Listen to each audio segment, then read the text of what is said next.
So here we have the Hyundai i10 on a 17 plate. I'm going to start off by showing you around the outside of the car, and then we'll hop in and run through some controls on the inside.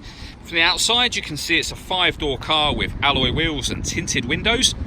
Let's start off inside the boot and then work our way around the rest of the car from there. So as we approach the boot, you can see that given the size of the car, we have plenty of boot space along with that 60/40 split folding rear seat. Okay, so we're just going to work our way back round to the front of the car, and then we'll hop in and run through some controls on the inside. But now that we've done a full circle of it, you can see it's in excellent condition the whole way round.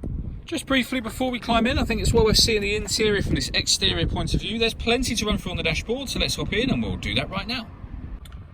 Okay, so now that we're inside the car, we're going to start with the dials. On the left-hand side with the rev counter, followed by the speedometer, and then the fuel gauge and coolant temperature gauge on the right. In the middle, you can see the total miles of this car are 32,182.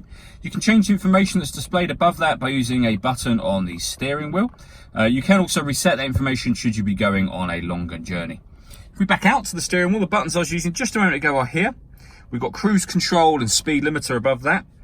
Over on the left-hand side, we have stereo controls and the ability to answer and end phone calls. That is, of course, once you paired up your phone, and that is done using the stereo in the center. If you hit the phone button and then follow the instructions on screen from there, we're going to cancel it for the time being. When it comes to the radio, we have FM, AM, and DAB. If you want to listen to your own music, you can do. Nothing is connected at the moment, but we've got auxiliary input and USB input as well, so plenty of ways to listen to your music. Working our way down, we have the climate control, so you can adjust the temperature, the fan speed. You can then determine whether you are recirculating the air that's in the car or bringing in fresh air from outside, what direction you'd like the air to be distributed in once it enters the car. That button will turn the air conditioning on, or you can hit auto and the car will take control of everything in order that it maintains 16 degrees for you. And you can override that simply by readjusting the fans to whatever level you want them back on. This cubbyhole section opens to reveal the 12-volt charging socket as well as the auxiliary and USB inputs that I mentioned previously. We then have a 5-speed manual gearbox.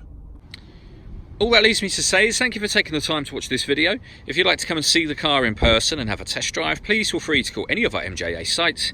We'd love to hear from you soon.